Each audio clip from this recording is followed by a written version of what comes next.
Okay, would like to call the City of Apache Junction Council meeting to order. Vice Mayor Rizzi will do the prayer, and Councilman Evans will do the Pledge of Allegiance.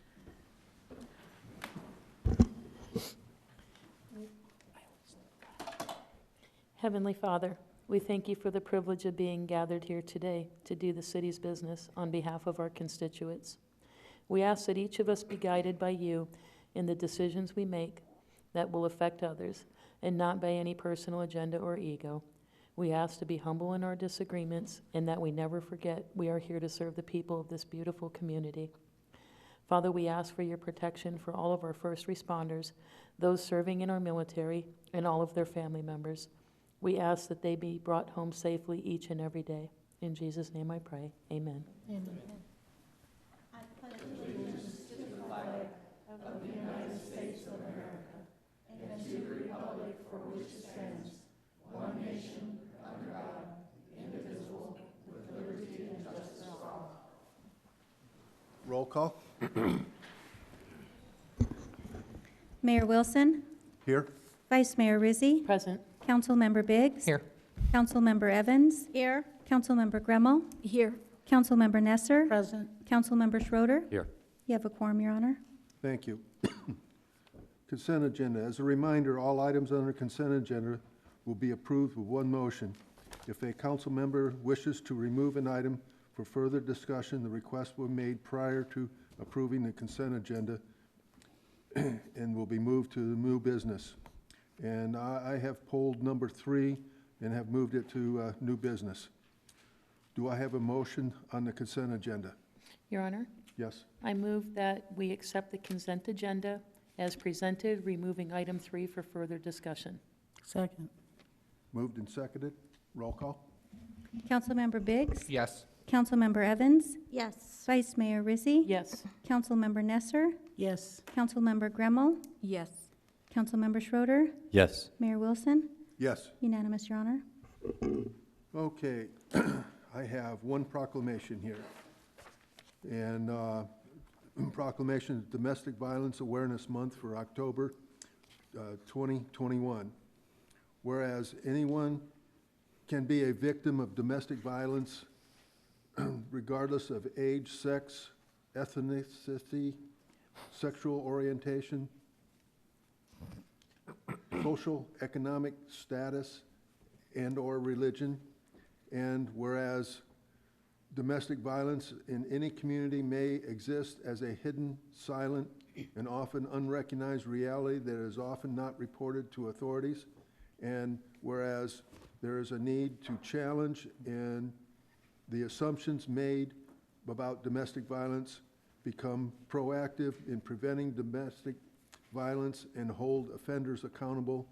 And whereas the City of Apache Junction, the Apache Junction Police Department, a New Leaf, and other agencies, organizations, state coalitions across Arizona and the nation are committed to preventing domestic violence by promoting preventing awareness campaigns, educating the community, and advocating for victims' rights.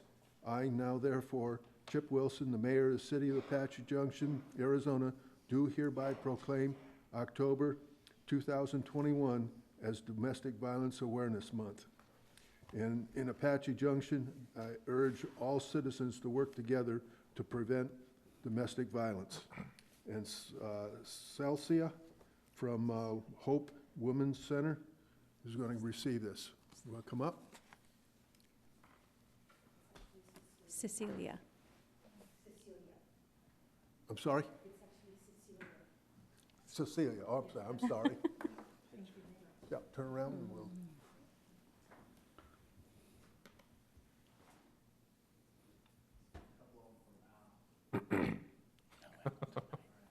You want to say some words? Go ahead and write to the microphone. Say surprise. So I represent Hope Women's Center here in Apache Junction. We're over here on 252 North Ironwood Drive. We serve women They come to us from any kind of situation, and we do have women that come in with domestic violence situations. We provide classes. We have a class, an ongoing class called Rise Up of Abuse, where the women learn to define what abuse is. And also it culminates in understanding what they need to do to be able to flee their abuser. We also provide resources, so if they need a place to go, we give them numbers and we help them find a safe place. We provide material assistance as well to any women in the community, so they can get clothing, food, toiletries, cleaning supplies, that kind of thing. We've been around for about 37 years now. Thank you very much. Thank you.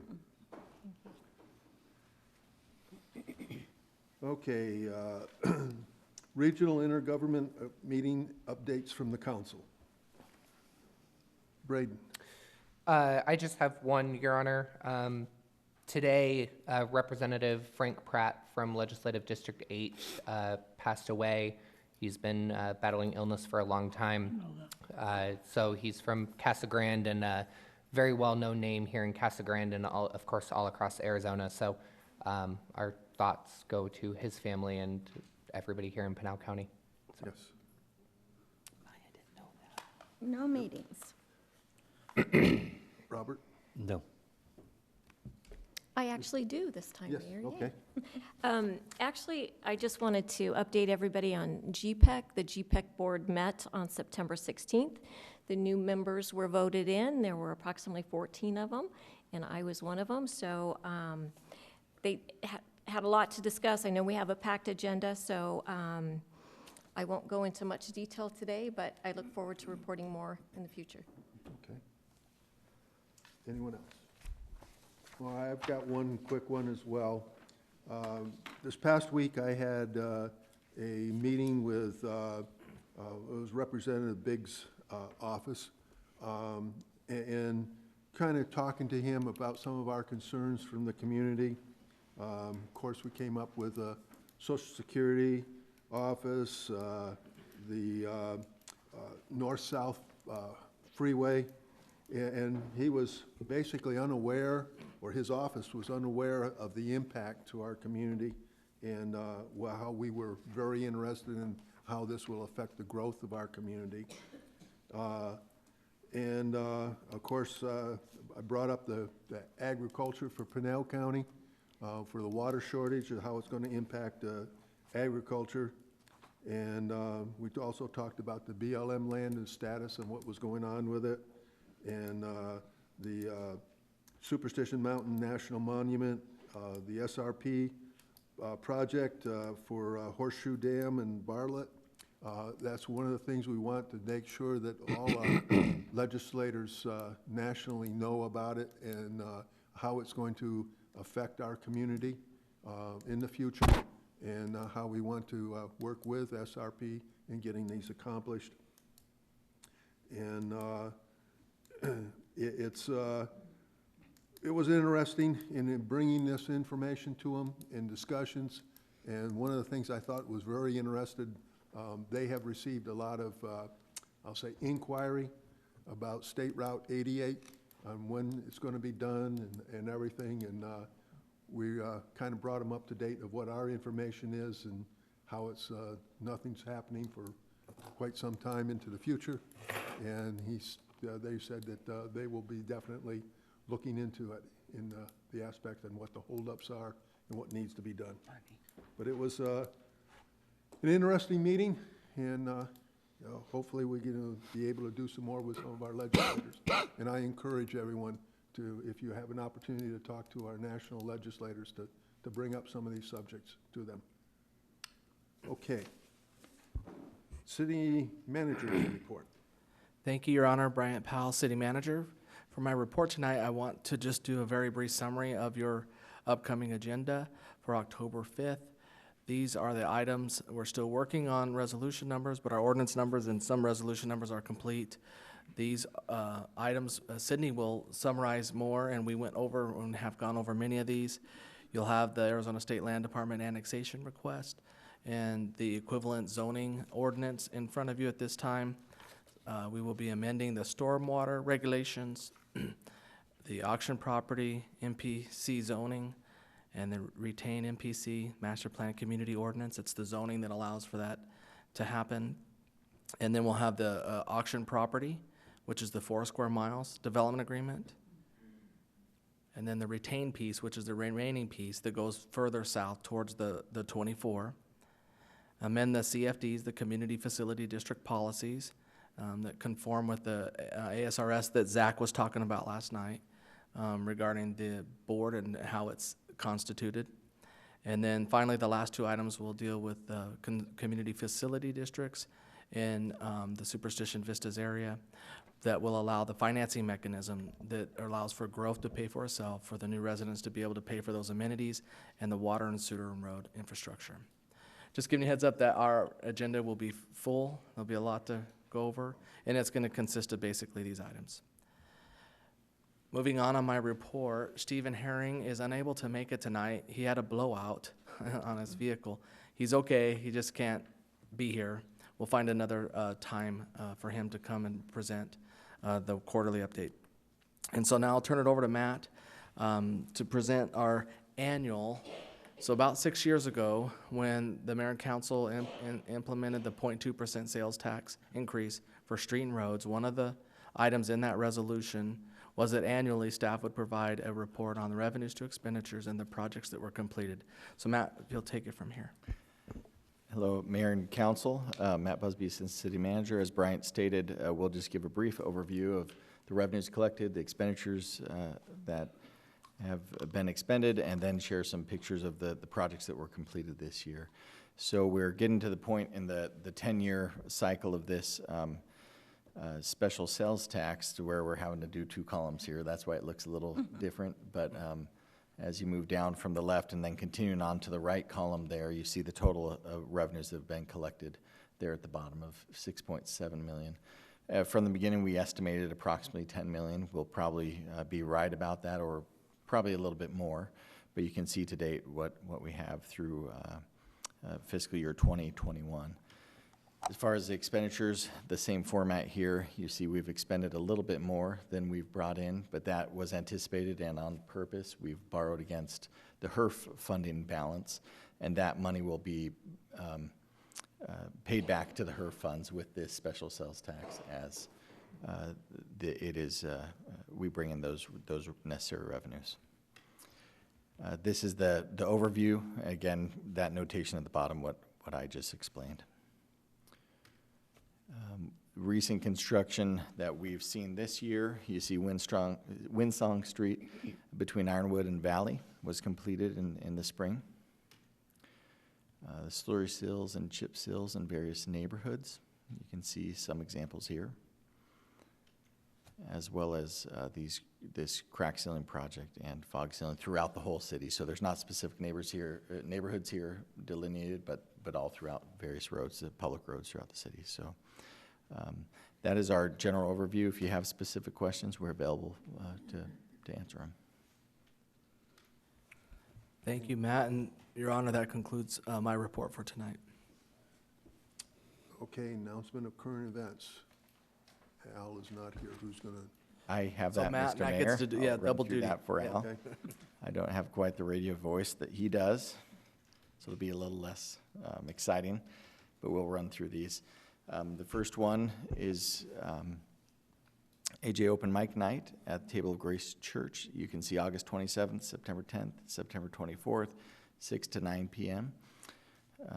And if you need any further information about that, it's hosted by Rhino Recreation Center, Jeff Struble.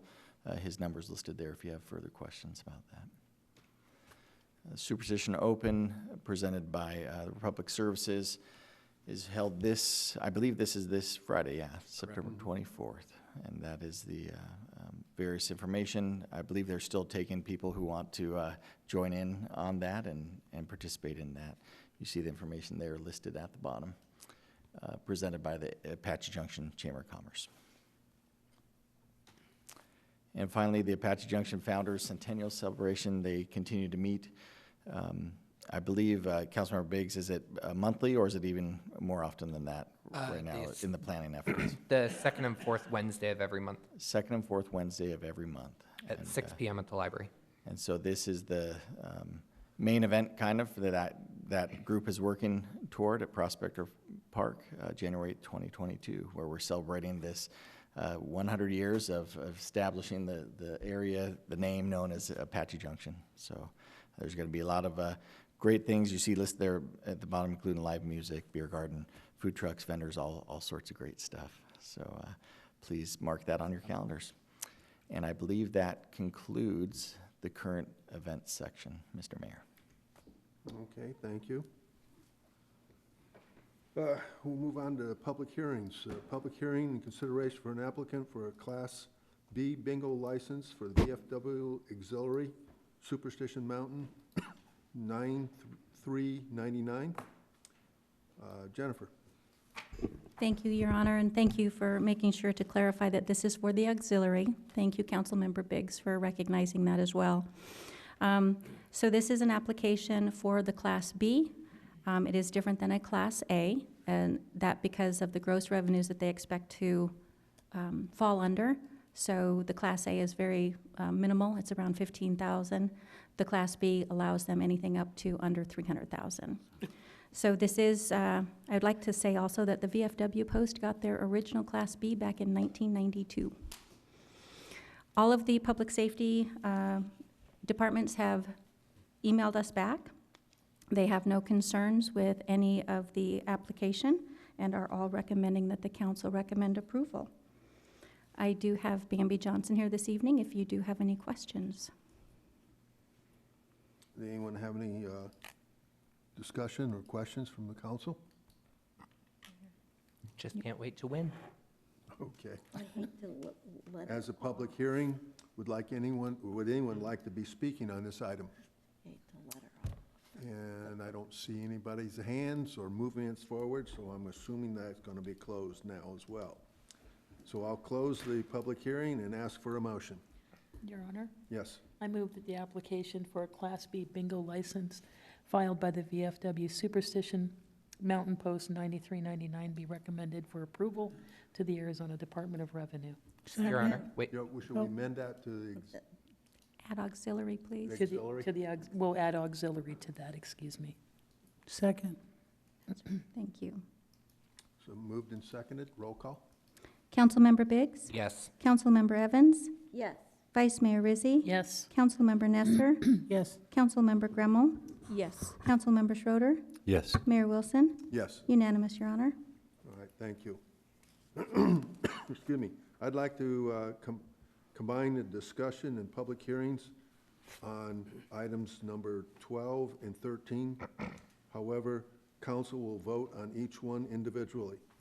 The public hearing and consideration of proposed ordinance number 1508 and resolution number 21-30 related to Volume 2 Land Development Code, repealing and replacing portions of Articles 1-5 bulk zone or zoning bulk and use regulations, 1-5-3 non-residential use regulations, and numbers 1-5-4 non-residential bulk regulations, and that certain documents filed with the city clerk entitled August 2021 Amendments to the Apache Junction City Code, Volume 2, Land Development Code, Chapter 1, Zoning Ordinance, Article 1-5, Zoning Bulk and Use Regulations,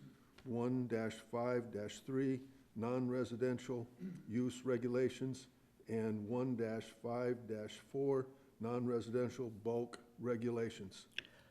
Nicholas. Thank you. Yeah, a long title. Good evening, Honorable Council. Tonight, I just want to go over one brief final review of AM 121, the text amendments to the non-residential bulk and use section of the zoning ordinance. So just to recap and review for our public audience tonight, these revisions to the zoning ordinance and the code were motivated by our general plan update in 2020 that reworked how we would approach building and developing our downtown core. In November of last year and March of this year, the City Council met and we had a discussion where staff presented the changes in the general plan and the goals and ambitions that we had, and that the city and the residents approved to develop the downtown element and core of our city. And at that time, staff was directed to work on these code changes that would help accomplish all these ambitions. So then over the last 9 months, staff has researched the different zoning classifications and looked and compared other zoning codes and looked at what we have currently had when we adopted the zoning ordinance that we now have in 2014. And we revised according to what we found and what was studied and the best practices that we discovered. And at that time, we then presented our findings and presented a base rough draft to the Planning and Zoning Commission over the summer. After meeting with them a couple times, they then unanimously recommended for approval in the July 21st, or 27th, I should say. I think I marked the wrong date on it. The July 27th public hearing. And then after they voted on this, we presented that draft to the City Council, and since then we have met a couple times, we have made revisions on it, and that is the record that we now have as the document, the August 2021 amendments with a long title and so forth. So just to summarize what these changes do, a lot of them were primarily focused on the B3 downtown zone, and that changes some of the use categories. Some things were allowed, like things that were in the code that were like that because we weren't necessarily aware of it, like taxidermy, for instance, as a downtown use. At the time when the 2014 ordinance, it's like we didn't realize the impact that specifically had with noise and odor, or not noise, but odors, and so forth. And so things like that, as we narrowed things down, we focused on creating a land use category and table that really brings vibrant activity and business opportunities into downtown. As we did that, revisions were made throughout the entire land use table for commercial uses, just to better align the land uses for each category to the definition and type of zoning district that each is for, such as having industrial uses and industrial and so forth, correcting errors where they match the definition better. Throughout this process, we have had a lot of public involvement through the major stakeholder and majority landowner of the B3 downtown core. They have had a lot of contribution. They have presented to the council, and with that, staff has worked with them to make sure that as we all work to develop our downtown core, it both meets the commercial aspirations of those that own the land, as well as the city staff, city council, just to make sure that everyone gets this downtown that we have ambitions for, that we're dreaming of.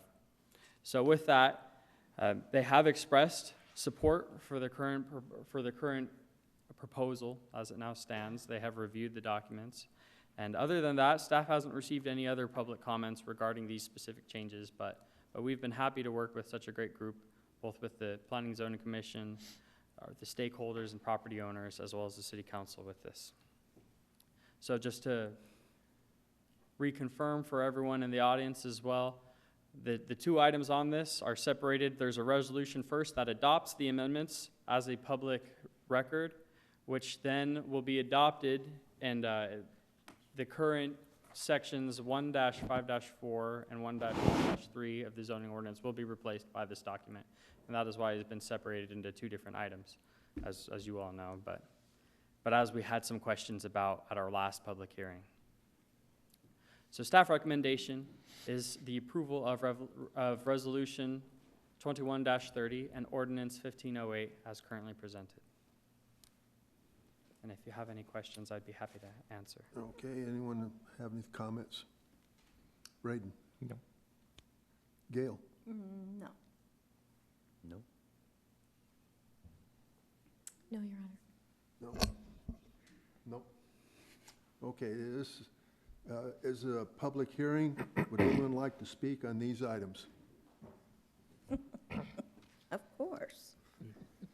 Mr. Mayor, members of the council, Reese Anderson here on behalf of Bellaflor Communities. You might remember a month ago, Carl Hewish and I were here and shared some thoughts with you. And he's not here this evening. He asked me to express his apologies. He couldn't be here. So you got the second string, and I further apologize for that. We just want to take a minute and say that we have no more comments. We urge your support on the ordinance as written. We appreciate the work of you, the Planning Commission, and the staff on this, and we look forward to being your partner and working and developing the downtown properties. On a personal note, Mr. Mayor, I've been doing this for 20 years, so if you want, I'm happy to share an opinion about CUPs and outdoor music. Otherwise, I'm going to sit back down. Why don't you go ahead and say? I have a short opinion and a long one. I'll start with the short, and if you want more, I'll happy to do that. I'm taking off my advocate hat, and this is me speaking personally as a citizen, and that's how I'm going to share it. Take it for what that's worth, which is I think the CUP is the right tool for outdoor amplified music. In many instances, you might just say, stipulation 1, compliance with the city's noise ordinance. But you might have a situation that's unique, where you need to do something extra, and that CUP is that tool where you can do that. I would urge your support. I can share more, but I'm going to leave it right there. This is a policy decision for you, as you know. So I'm not telling you anything you don't know, and we respect whatever decision you make. That's my personal opinion, and sit down unless you have questions for me. Okay. Anyone else want to speak? Thank you, Mr. Mayor. Thank you.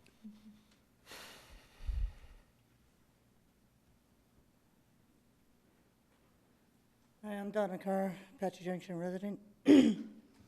I'd like to, Apache Junction, I saw some posts that Braden had put up with businesses on the bottom, residential on the top. I thought it looked sort of nice, looked more like Old Town Scottsdale. The fact of the matter is I think if the gentleman here, put forth some visual sites of what he wants to put out there on his land for in the city area, I think it would be nice to see what he's looking at. But at the same time, as I think CUP almost to me sounds like a little bit of a loophole.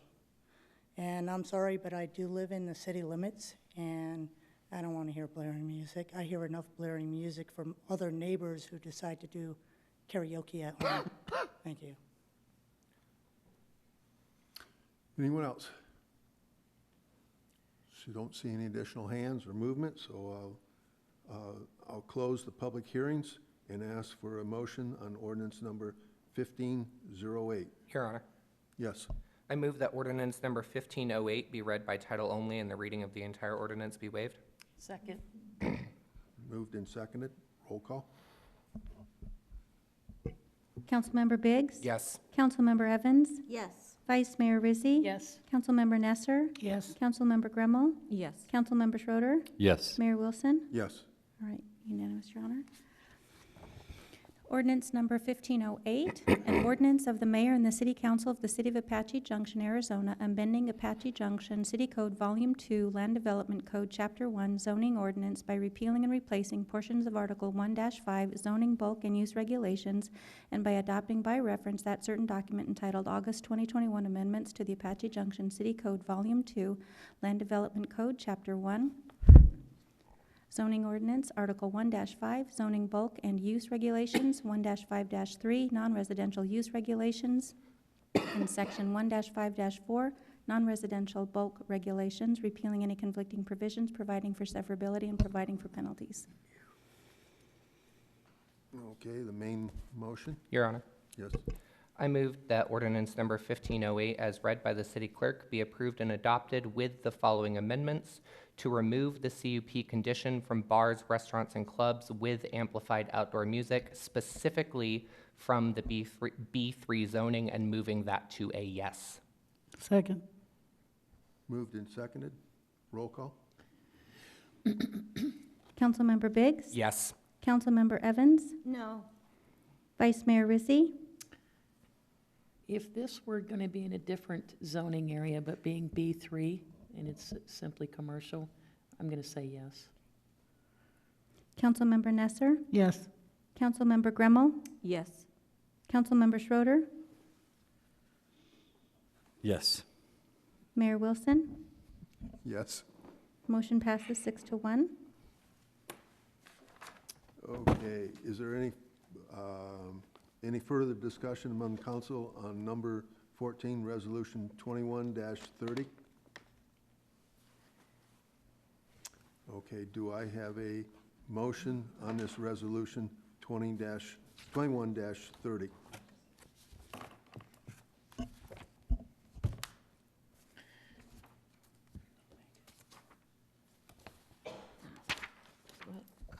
I'll make a motion. Okay, I move the resolution number 21-30, a resolution of the mayor and city council of the City of Apache Junction, Arizona, declaring as a public record that certain document filed with the city clerk and entitled August 2021 amendments to the Apache Junction City Code, Volume 2, Land Development Code, Chapter 1, Zoning Ordinance, Article 1-5, Zoning Bulk and Use Regulations, Paragraph 1-5-3, Non-Residential Use Regulations, and Paragraph 1-5-4, Non-Residential Bulk Regulations, repealing any conflicting provisions and providing for severability, be approved.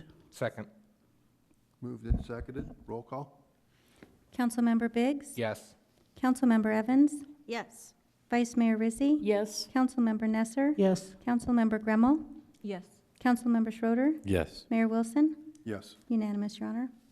Thank you.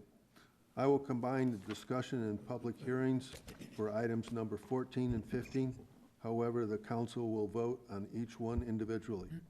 The public hearing and consideration of proposed ordinance number 1512 and resolution number 21-41 related to amending the Apache Junction City Code, Volume 1, by repealing Chapter 5, Municipal Court in its entirety, adopting by reference a new Chapter 5 Municipal Court set forth in that certain document filed with the city clerk entitled 2021 Amendments to the Apache Junction City Code, Volume 1, Chapter 5, Municipal Court.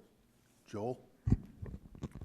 Mr. Mayor, members of the council, I'm going to be a lot faster than Nick was, I got to tell you that. Nick, though, that was a great presentation. We've talked about this before, and what this will do, this will change the city code so that the city magistrate can hire a part-time associate judge. It will also allow the hiring of a judicial assistant who can do limited criminal matters. It also takes out the pro tem provision of our code because we were told by the regulators of courts that cities without charters, and you do not have a charter, cannot have pro tems. So I never knew that before, but that's what they asked, that we, if we're going to change our code, we take out pro tems. And that's okay because basically associate magistrates can do that. And if the judicial assistant is allowed to do the limited ministerial, non-clerical discretionary judicial acts, then I think you're covered. And the judge will manage the time. There will be, if you do approve this, you'll see an item where you will appoint these individuals because they are doing judicial items under the law. You have to give them a 2-year contract minimum, and it would be a contractual position. That's it. Okay. Any discussion from council? Your Honor. Yes. I just want to point out to the public who might not have heard the original discussion that this actually is going to help be a cost savings measure to the city and our court system, not having to have a full-time associate judge, and then obviously not being allowed to have pro tems will save a lot of time in having to kind of alleviate that burden onto Pinal County when needed. So. Anyone else? Okay. As a public hearing, would anyone like to speak on these items?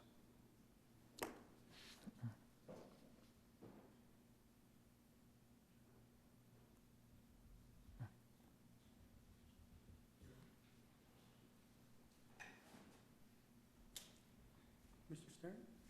Yes, I would. filed a piece of paper. Is that what you're referring to? Yep. Okay.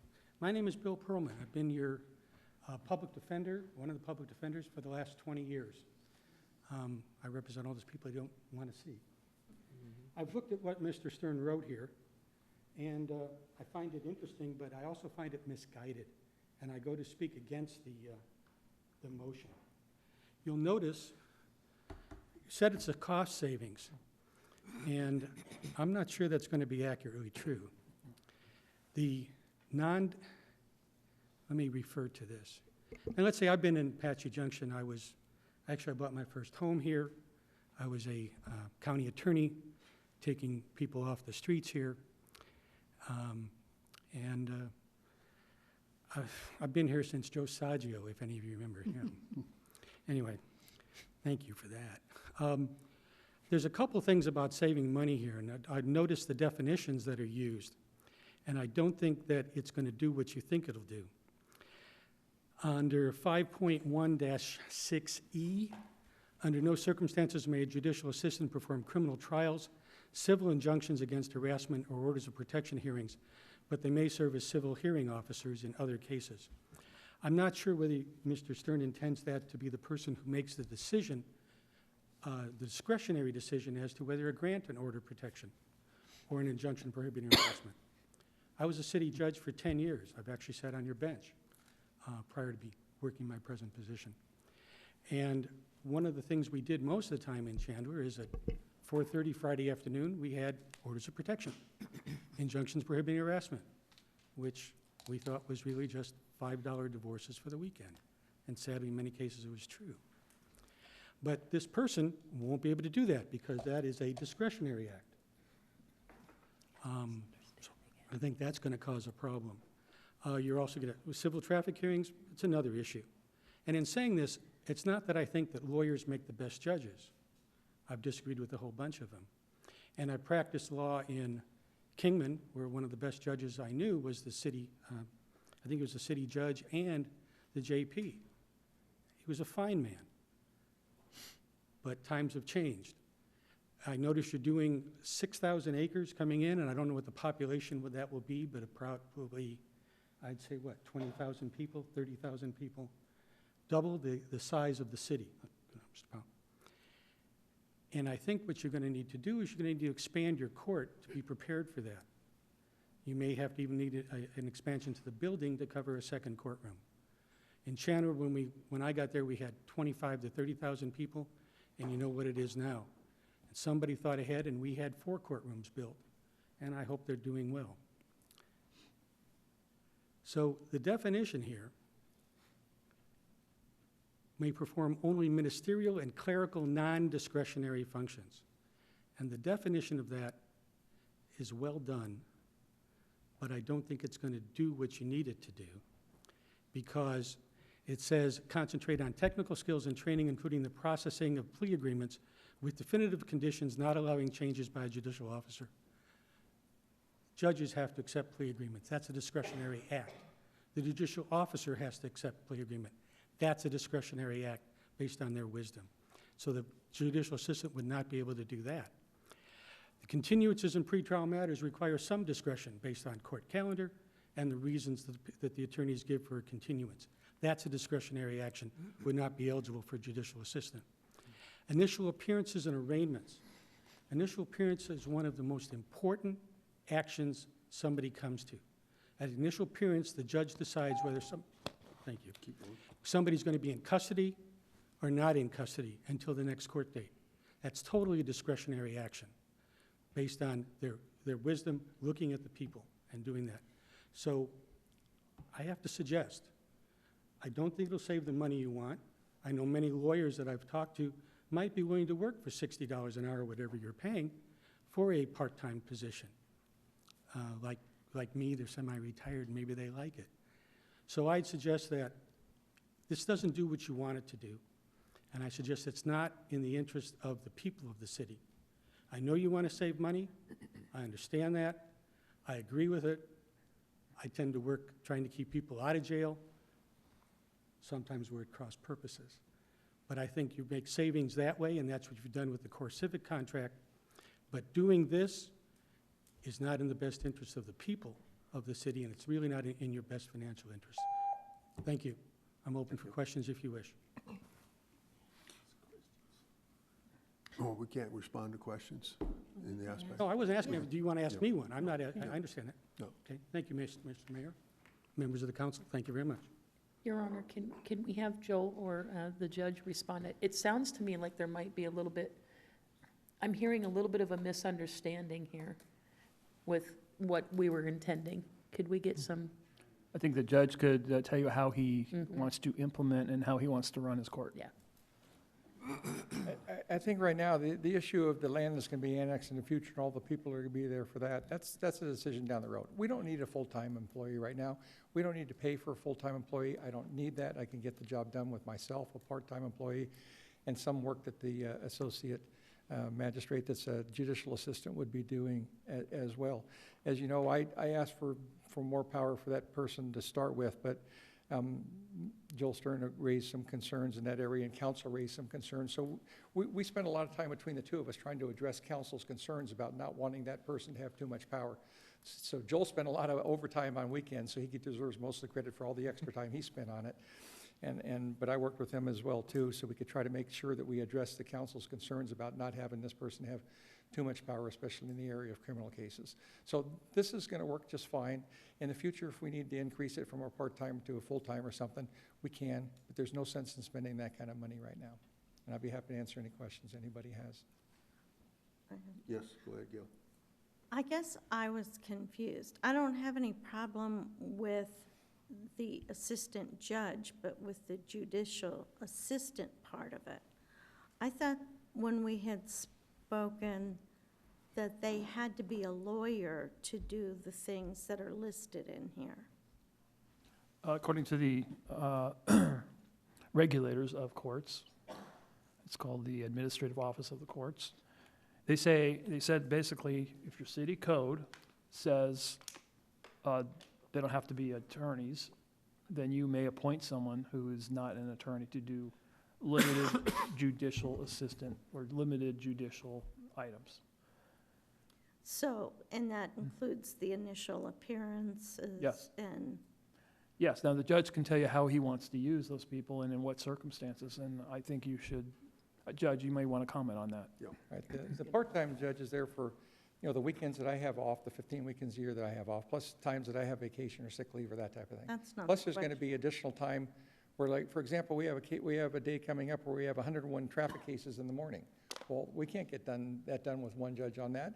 If we have 3 people in the building, because there can be some overlap sometimes when I have the part-time. Sometimes when I'm just out, they'll cover for me. Sometimes we'll need to have both of us in the building at the same time on some of the heavy days, especially like the Wednesdays that are getting really heavy with all the extra offenses that are getting charged into the court. But for example, on the day that we have the 101 cases, I can be myself in the main courtroom. We have a small courtroom that's a hearing office room. I can put the associate magistrate part-time person in that courtroom, and the person that's the judicial assistant that has power would be able to stand at the front counter and deal with people too. So we can have, in effect, 3 courtrooms going at the same time. We don't need to build another courtroom right now. At some point in time in the future, we may need to, but now's not the time.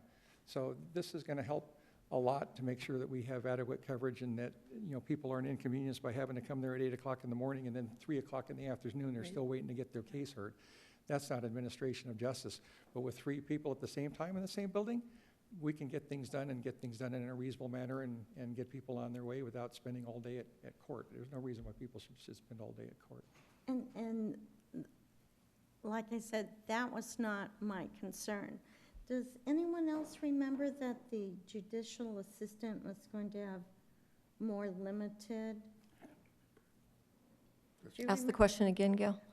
Oh, sorry, Mayor. No, that's good. When we talked about the judicial assistant and having very limited abilities, I know what you're saying Right. as far as counter people and Right.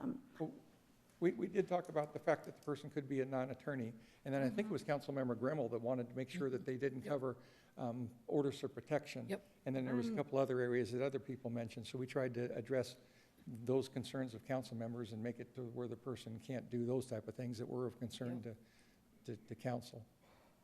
But it was clear that the person could be a non-attorney because AOC, the Administrative Office of the Court, says that you can do that, and that's what I did up in Cottonwood. Other courts are doing that. It's not a majority of courts, it's a minority, but in the courts that it happens in, I've seen a lot of good results on how it works. I was just confused on what the actual duties for the judicial assistant were to be. Okay, but, you know, obviously, they're not going to spend that much time doing it. It'll be a small percentage of their time because most of their duties are going to be doing the judicial assistant administrative duties. But that person's able to handle initial appearances and arraignments, which you have a list of things that you have to go through. The rules of criminal procedure say you have to advise them of this, and this. And you just have to make decisions on release conditions and that type of thing. And the type of cases that person have are not going to be ones where someone's going to get thrown into jail by her, or where people come voluntarily to the court. They're going to leave on their own recognizance. That person's not going to be able to put them in jail, and it's going to be a matter of the person's been read their rights, and they get to get sent on for another court date where I'll handle it, or the part-time judge will handle it. On some cases, there will be a plea agreement that the person may want to do, and it'll be a plea agreement worked out between the defendant and the prosecutor, and the judge and the judicial assistant is only going to be able to go through that plea agreement as for the agreement. They're not going to be able to do other terms or anything. They should be limited to what the terms of the plea agreement are, just as I'm limited by what the terms of a plea agreement are when I see a plea agreement. So this person's going to be kind of limited, you know, and the person's not going to be doing contested criminal cases where someone can get incarcerated if they lose. They're not going to be doing orders of protection or injunction against harassment, which was of concern to some council members. And they're only going to be doing things that are pretty much non-controversial, that are easy for this type of a person to handle. And it's going to make for much greater court efficiency. Yeah. Your Honor. Your Honor. Yes.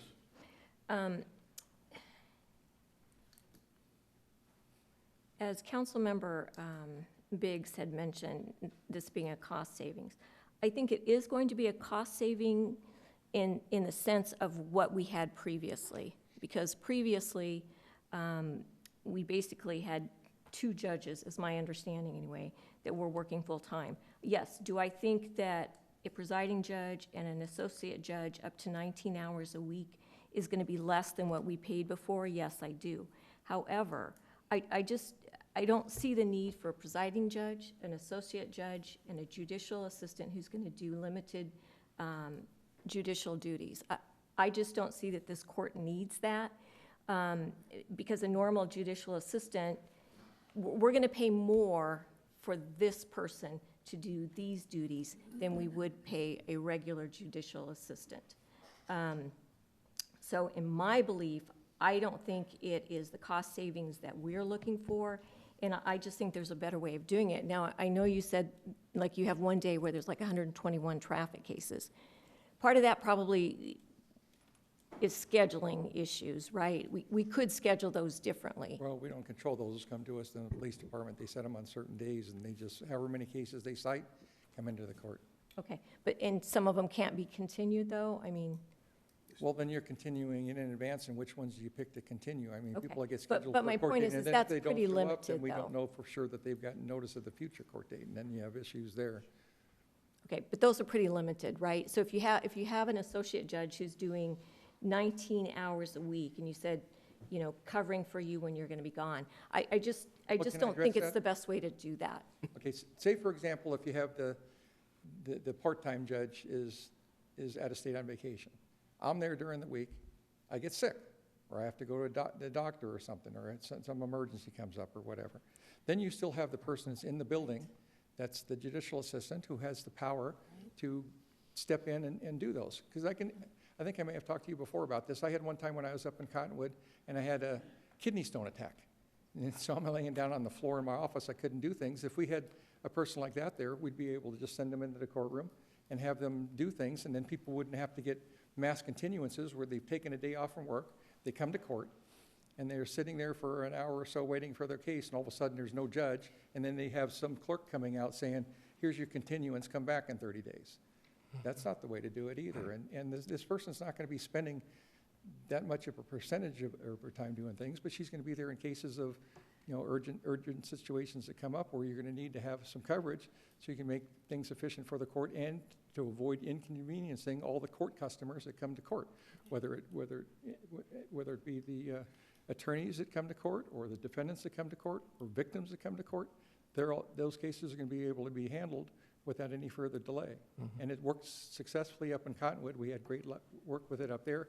Up there, the person was a court administrator that had those duties, and she had more power, and it worked great. But if she would have been limited to the cases that are proposed by Mr. Stern, it still would have been a successful endeavor up there as well on the cases that do get handled. Your Honor. Yes. Your Honor. That, Your Honor, not that, Your Honor. Oh, sorry. I think there's a lot of kind of potential confusion in regards to cost savings around this judicial assistant position. We're not creating a new position. This is already an open position that's a data analyst position or something like that. These are just going to be additional duties that this person will be assigned for, like you said, the opportunity to meet you at the counter while you're maybe already in court, or the associate magistrates in court, whatever that might be. Yes, that's correct. It really, to me, seems like the very definition of a "how may I help you" attitude in the court's office, which I love. I think it's a great opportunity. I really do think this is a great plan. Yeah. Your Honor, thank you. So, yeah, I agree. This is just overflow for people that are having a difficult time understanding, and what this does when you give a regular staff member without having to be an attorney, and we're not going to pay them as much, obviously, than having to hire on somebody with that background, a judicial or legal background. It just gives them a little bit more leeway to help with the overflow. I don't see where it's going to create more expense. I see where we actually are going to set cost save. And again, when you talk about serving with the people, the gentleman that spoke, I absolutely agree. I agree with both of you. Continuing when somebody's taken the time off work. This will take those light duty things, these standardized things, and keep the court flowing. I agree with it, absolutely. Okay. I have not closed the public hearings. Does anyone else want to speak on this? Yes? Well,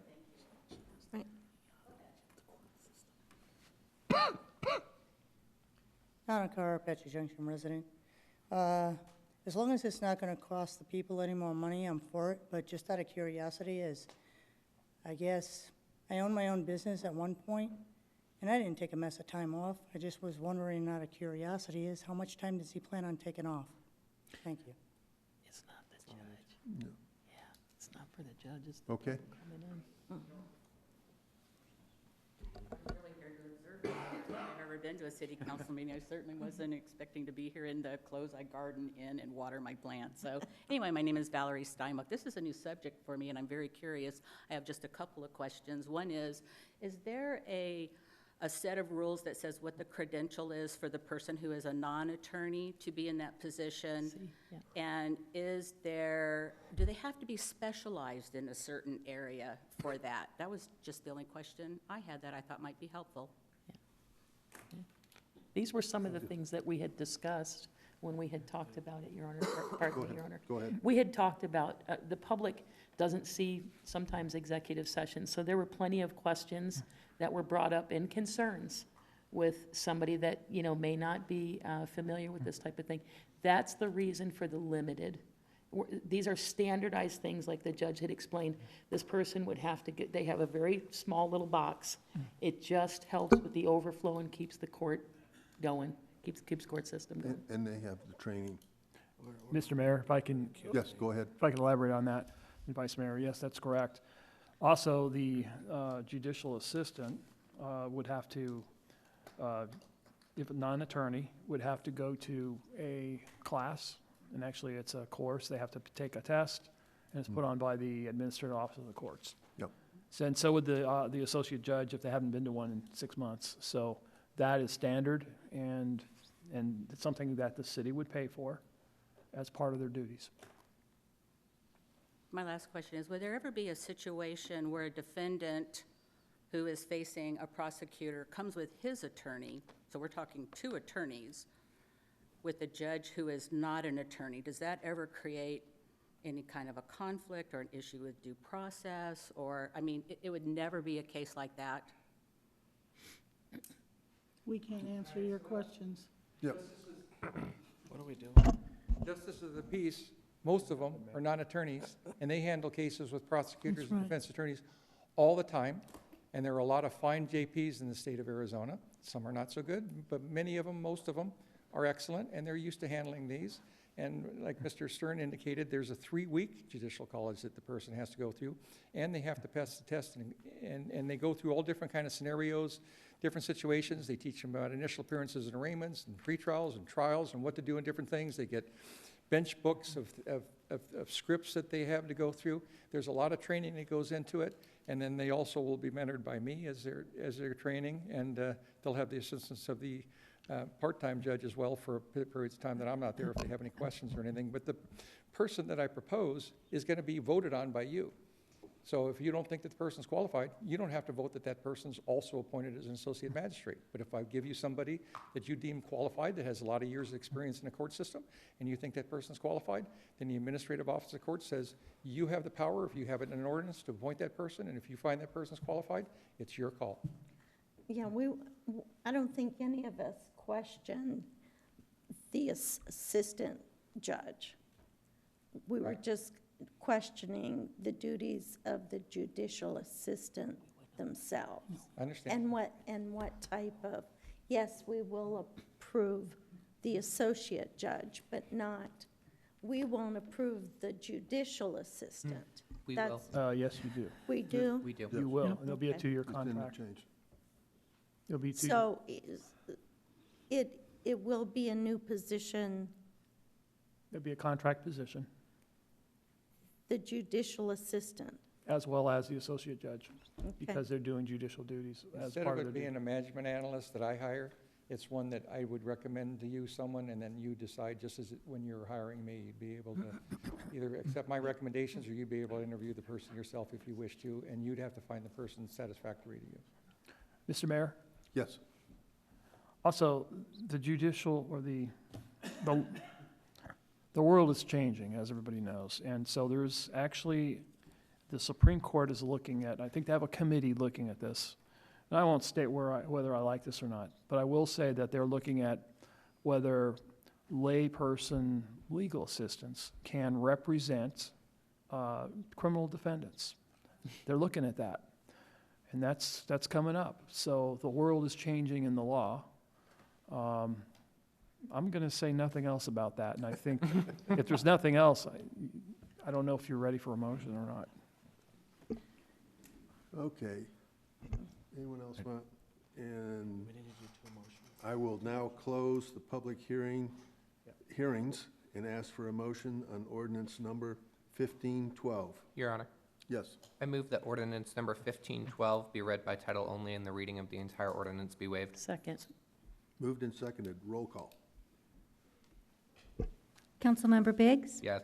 Councilmember Evans? Yes. Vice Mayor Rizzi? Yes. Councilmember Nesser? Yes. Councilmember Gremmel? Okay, I'm confused, Joel. This is just the reading. This is just the reading, correct? If you say no, then we'll have to read the entire Fire document. the Please whole don't do that. thing. Yes, Don't do that. Is that a yes? yes, I'm sorry. Apologies. Councilmember Schroeder? Yes. Thank you. Mayor Wilson? Yes. Thank you. I don't want to be here until midnight. Ordinance number 1512, an ordinance of the mayor and the city council of the City of Apache Junction, Arizona, amending Apache Junction City Code Volume 1 by repealing Chapter 5, Municipal Court in its entirety, and adopting by reference a new Chapter 5, Municipal Court, set forth in that certain document filed with the city clerk entitled 2021 Amendments to the Apache Junction City Code Volume 1, Chapter 5, Municipal Court, repealing any conflicting provisions, providing for severability, and providing for penalties. Your Honor, Can I get the main motion? I move that ordinance number 1512 as read by the city clerk be approved. Second. Moved and seconded. Roll call. Councilmember Biggs? Yes. Councilmember Evans? Yes. Vice Mayor Rizzi? Yes. Councilmember Nesser? Yes. Councilmember Gremmel? No, Councilmember Schroeder?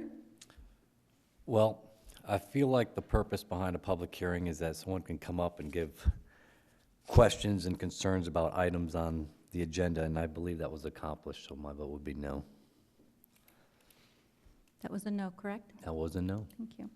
And Mayor Wilson? Yes. Motion passes 5-2. Okay. Is there any further discussion among council for item number 15, resolution number 21-41? Do I have a motion on resolution number 21-41? Your Honor, Yes. I move that resolution number 21-41, a resolution of the mayor and city council of the City of Apache Junction, Arizona, declaring as a public record that certain documents filed with the city clerk entitled 2021 Amendments to the Apache Junction City Code, Volume 1, Chapter 5, Municipal Court be approved. Second. Moved and seconded. Roll call. Councilmember Biggs? Yes. Councilmember Evans? Yes. Vice Mayor Rissy? Yes. Councilmember Nesser? Yes. Councilmember Gremmel? No. Councilmember Schroeder? No. Mayor Wilson? Yes. Motion passes 5-2, Your Honor. Okay, new business. And this is the resolution that I moved to from the hearing, consent agenda, resolution number 21-88, related to the federal patented easement located at Forest Street alignment from Hilton Road to Goldfield Road. Good evening, Mayor, City Council, Raquel Schatz, Public Works Department. Here to discuss roadway easement extinguishment of the Forest Street alignment from Hilton Road to Goldfield Road. I say alignment because it's not a through road, but it's a grid type, so if you continue it all the way through, that's what Forest Street alignment would be considered.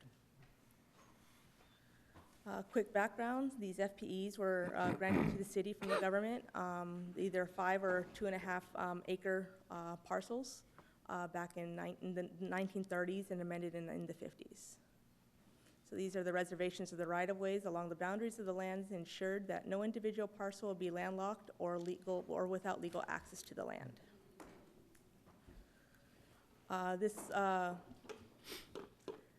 This portion here, this is like the fastest response that I received from all the utility companies. I've had no objections with all the utility companies stating that they are that they are in favor of this extinguishment. They have all their underlining utility easements that are still in place.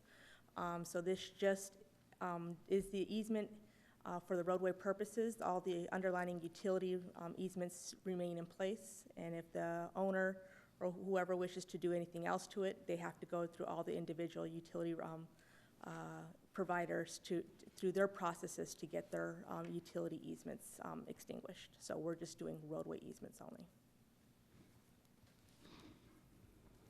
The location of the easement is, like I mentioned, it is a Forest Street alignment. And like I mentioned before, it's an alignment because it doesn't connect all the way through. There is no existing street there. Just for the sake of giving it a name, from Hilton to Goldfield Road. The applicant wishes to extinguish this portion so that he can increase the buildable land. There is a wash that cuts through it. You can kind of see where that green diagonal kind of the vegetation goes through there. Because of that and where it's located on the property, if you do the setback from Forest Street, you got to do the 33 feet and additional 40 feet on top of that, so that's where the buildable space begins. So 73 feet on an 1.5 acre parcel of land doesn't give you much buildable space. The reason for doing this in such a quick manner is the fact is that there's a sale pending. The seller is not wanting to sell it to somebody without proper notice that this is what needs to happen for them to actually be able to put a buildable envelope on that parcel. So this seller is trying to do right by the purchaser and by the city as well too.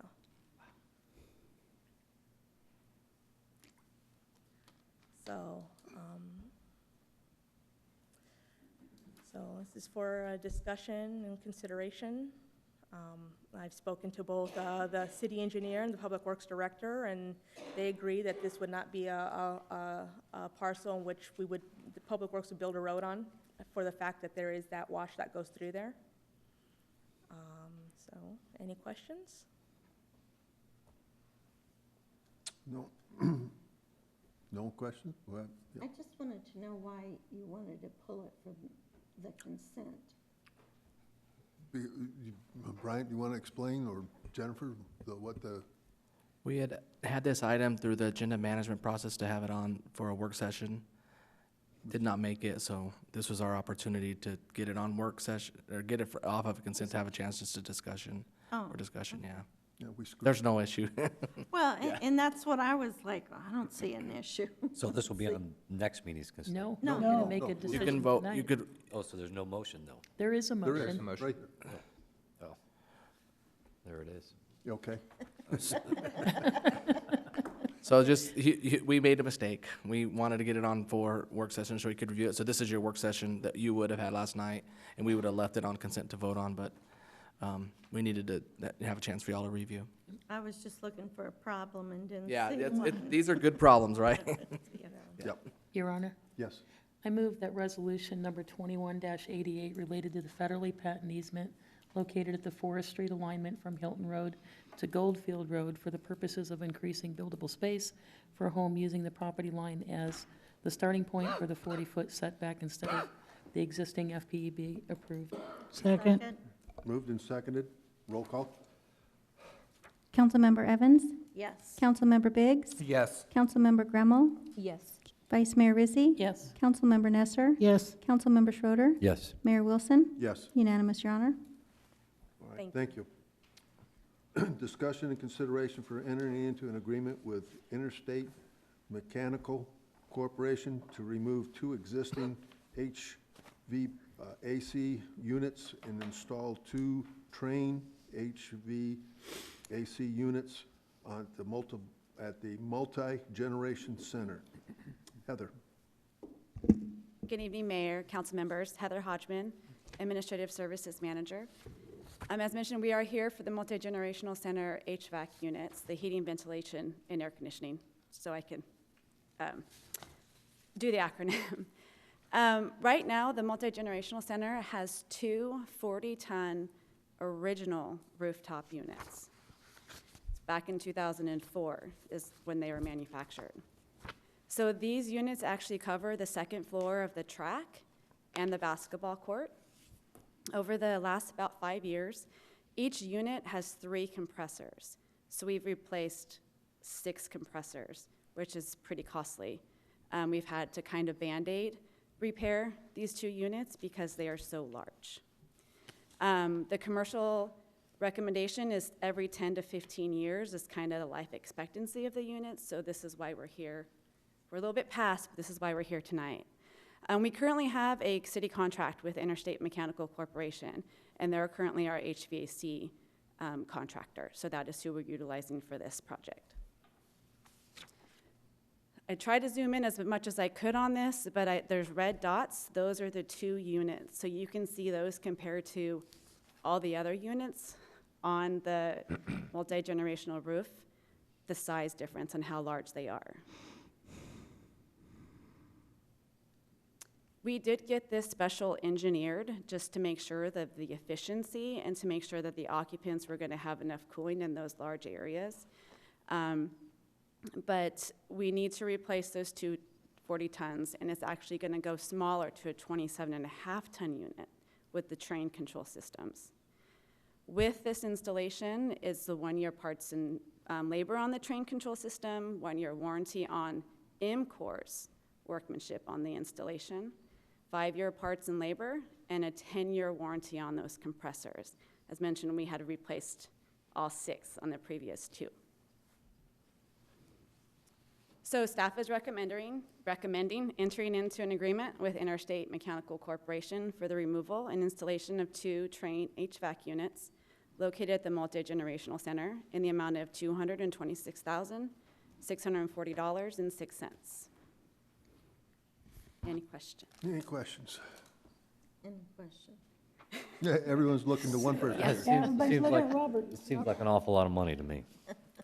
2 27.5 tons? Yes. 100-something thousand apiece? Yes. Seems a little steep.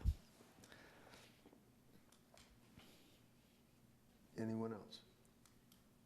Well, the only question I have is, since the only person we have to tell us is Robert, and I wouldn't have a clue, how do we know whether it's a good price or bad or indifferent?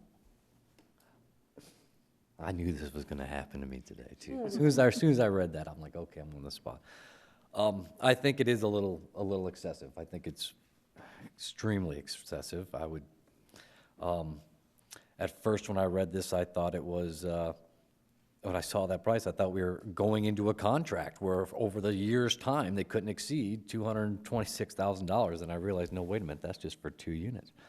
I mean, there is, the train controls, that's thermostats, right? I mean, that's fancy words for thermostats.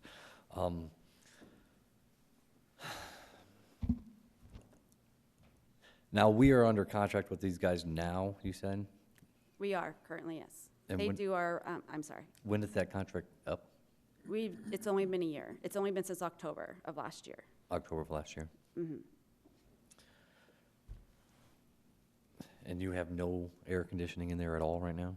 We do have, the ACs are working, but we've been doing mandated approaches over the last 5 years. I can read you some of the scope of work if you would like to kind of hear a little bit more about the pricing and why. I'd be interested to hear the reasons why they gave you for this pricing. It's Exhibit A. Is it? Yep. I quickly just go, I mean, they're going to be removing the units, they're going to be installing them, Oh. then they have the crane. So they're disposing of the previous units as Sure. well. They're doing all the utilities, they're doing all the ductwork. It's pretty elaborate on what they're doing. But they also, so we have, it's kind of not related to HVAC, but there's netting up there that they're removing, then we have to put it back on. So that's all part of this quote. So their subcontractors just doing the pigeon netting for us is all part of this. So it's not just the units, but it's all the subs that we have to make sure how we have it now, we leave it the exact same way. So Heather, how do we know this is a good price? That was a good question that we had, actually. And they came back, and due to the COVID and all the prices that have increased astronomically on us with everything, we actually worked with our current contractor, MCOR, for about 6 weeks. And we kept getting them to renegotiate and go down and go down and go down. So we have actually saved probably $40,000 from their original quote, and we talked them down. It's just due to economics. If we went out and we bid this, we'd probably be paying double because of the industry right now that's going on. Your Honor. Yes. Brent, this is a question I don't know who it belongs to, honestly. What is the purpose of having contracts like this instead of bidding out? I mean, I think you get several bids, and that's the free market system. You start competing against one another for the job. I mean, $226,000 or however much it is a lot of money to begin with, but we're automatically giving it to one company because we have their contract, or they have our contract. So what's the purpose behind contracting versus a RFP bid process? So the reason why we went to MCOR as our current contractor was to give them the opportunity to kind of find out where we were looking at price-wise. They guaranteed us 30 days of this quote and then an install in 1 week. That was important to us, and we didn't have to go out to bid. If we went out to bid, that's 3 months potentially to go out to bid, to get this done, to come back to council, to get approval, which potentially, more than likely, we'll be paying a lot more money. I would suggest we get another quote. I really would. And, I'd be happy. For those out there in the internet world, I own a HVAC company, and I have for 14 years. I know people in the industry. I know sales guys that train. I know what these things cost. I understand companies need to earn a living. I get that. I believe it's excessive, and that's where I'm at with it. And if you guys give me one day, I can come back with a reasonable number to look at. Your Honor? Yes. Yeah, so that's what I was going to ask, is what would we be looking at time-wise, Robert? So you think you could contact, well, first let me ask this. So it goes out to bid, the RFPs or requests for proposals on bids for such projects? Are we going to be violating anything in terms of that?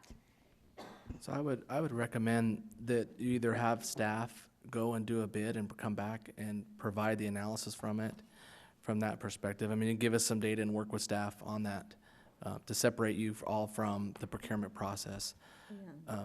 We've never gone down the path where we've had elected officials going out and researching. Don't want to go there. Or what's that? Don't want to go there. Yeah. It just looks But we bad. certainly want to work together and get that information if you wanted to put pause on this. And then we can go forward and get bids and give us information, council member, and we can work with procurement and start looking for a hard bid. And then maybe try to come back within like 2 weeks or so? I mean, is that, I mean, I don't know how hard it is to get a bid. So Heather, how long is the typical bid process? Yeah, how long is? If you remember. It could, if I do it tonight, right now, it has to go out on the street for at least 2 weeks. Once I get the paperwork out there, then your review of time. So maybe 6 weeks. That would be. Right. And kind you of probably pushing couldn't it. get it out right now tonight, right? We'd have to prepare bid documents, we'd have to run it through legal Right, review, if it's all 6 to sorts of 8 stuff. weeks, yeah. And I will mention that, not that I am advocating that this is a good price or anything like that, but the MGC does, we've been limping along for a long time, working with this company to keep these units working.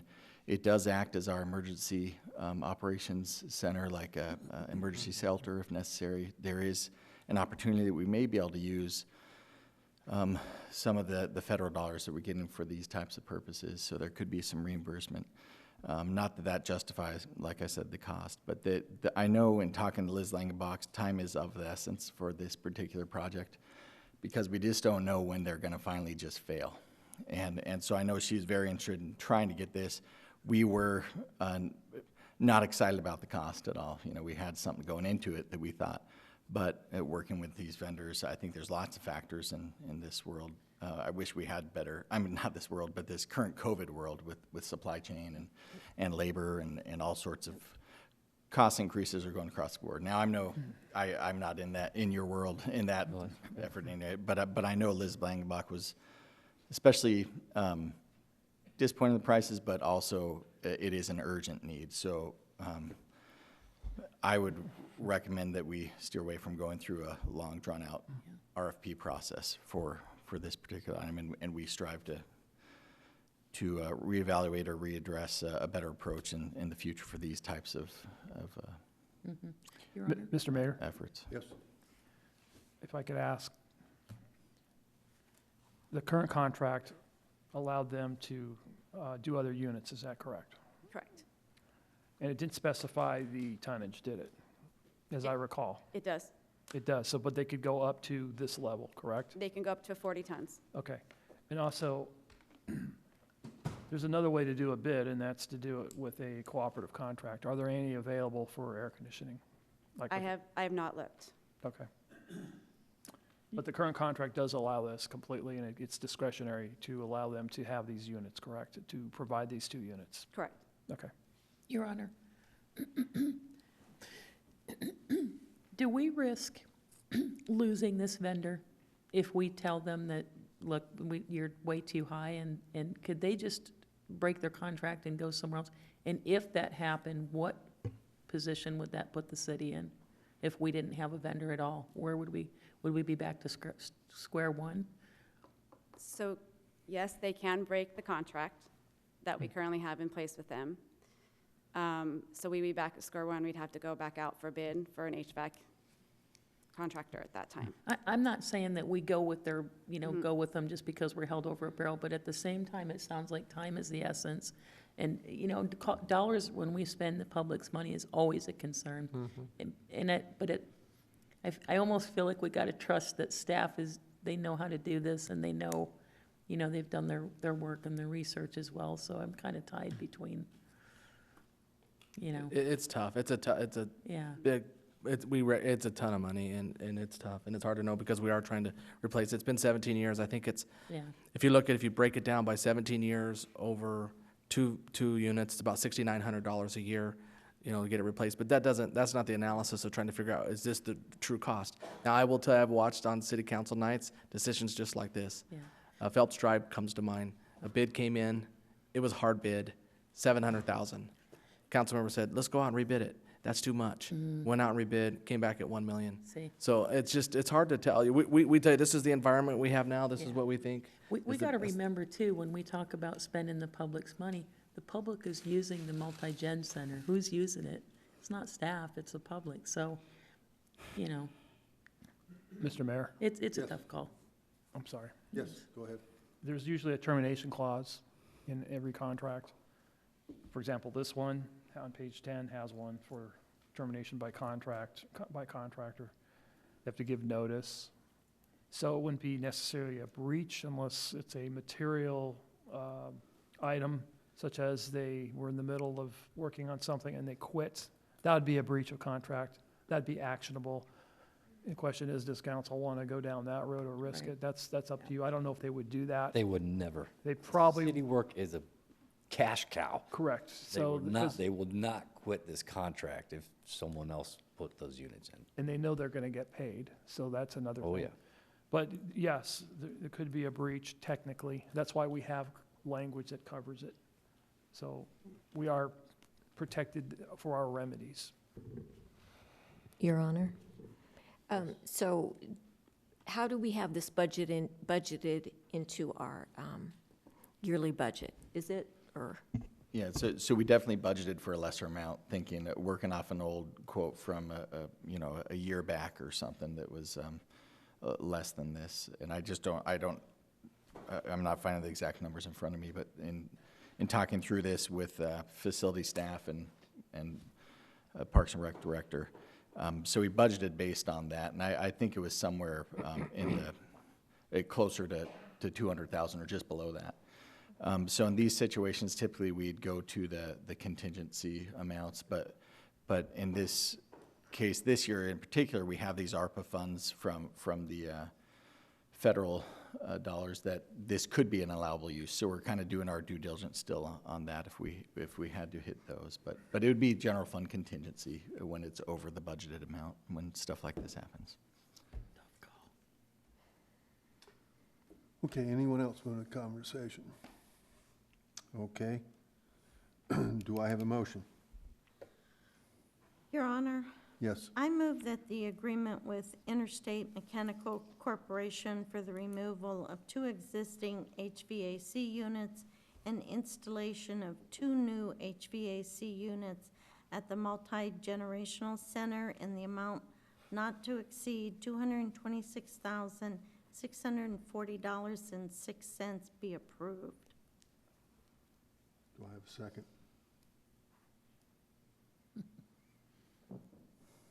Okay, it dies for the last of a second. Do I have another motion? No. Since the motion didn't carry, we would now go out and bid it based on. Well, we need a dispositive motion. Okay. I would recommend one. Okay, do I have? Joel, I want to ask Joel a question. Joel, is there a way we can continue this just to get a little more education? I feel, right now, you're asking me to vote, and I have nothing to go on to know whether this is good, bad, or indifferent. I, honest to God, can't say yes, no, or maybe. Well, I'd recommend that. I'm not saying we need to go out for months for a request for bids and all. We just need some more information or education. Well, Exhibit A has all the costs, if you Yeah, see that, but if you don't want to read that, if you don't want to believe in that, that's fine. But I recommend that staff be directed to contact the contractor and maybe negotiate a different price. Get a second opinion. Like you go to a doctor, you get a second opinion. And you could do that also to compare if they'd come up with a different price, whether that looks good if you get quotes, for example. 2 weeks is probably not enough time to do that. I would recommend at least a month. Your Honor, I would also be curious to know about the cooperative agreements as well. I know you had said that you hadn't had the opportunity to look into them, but I think having a couple different options to really weigh and look at this would be helpful. So if there's going to be a motion, you Do I have should a list motion? what you want the staff to do. Your Honor. Your Honor. And that if you're not going to approve this now, then continue it. Do a date certain. I'd like to make a motion to continue this item. What's 2 council meetings from today? Is that? That's November 5th, November. Definitely don't make it the 5th, please. Yeah. November 16th? 16th, yeah. That'd be that'd be, you want to go a month, is that what you said? That was based off of your recommendation. So October 19th, Okay. that's the date I have. Is that correct, Jennifer? I don't have a calendar in front of me, Okay, but if I that's have it. Tuesday night, It's October 19th. It's October it's 19th. October. October 19th? Okay. I'd like to make a motion to continue this item to the October 19th City Council agenda so that staff may look into further research with cooperative agreements, potentially going out for bid, and addressing some of the cost concerns that council has. Second. Moved and seconded. Twice seconded. Do I have roll call, please? Councilmember Biggs? Yes. Councilmember Evans? Yes. Vice Mayor Rizzi? Yes. Councilmember Nesser? Yes. Councilmember Gremmel? Yes. Councilmember Schroeder? Yes. Mayor Wilson? Yes. Unanimous, Your Honor. Okay. Council direction to staff, well, we just did one, but nothing else. Selection of meeting dates and times. Do I have a motion for next meeting? Your Honor, Yes. I move that the executive session at 6 p.m. for Monday, October 4th and Tuesday, October 5th, 2021 be held in the City Conference Room and City Council Chambers at 300 East Superstition Boulevard, Apache Junction, Arizona, respectively, and other meetings scheduled if necessary. Second. Moved and seconded. Roll call? Councilmember Biggs? Yes. Councilmember Evans? Yes. Vice Mayor Rizzi? Yes. Councilmember Nesser? Yes. Councilmember Gremmel? Yes. Councilmember Schroeder? Yes. Mayor Wilson? Yes. Unanimous, Your Honor.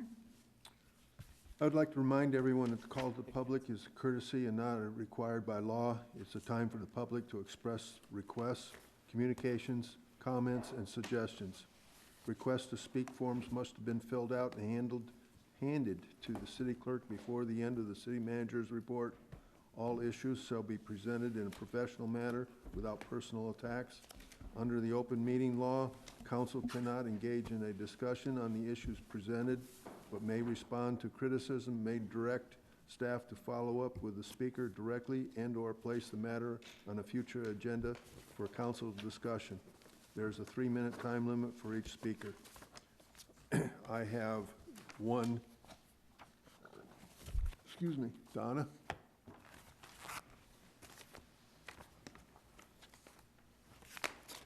Donna Carr, Apache Junction resident. I'd like to thank Braden first for letting me know about the all-call to the local artists. I guess I was talking to a gentleman outside just a minute ago about their air conditioning units, and I think you do sort of have time to put it out there as a bid, only because the weather's changing. So I'm pretty sure it's not going to be too hot much longer. But I don't have much to say tonight. Thanks. Okay. Council have anything? Nope. I will adjourn the meeting. Thank you.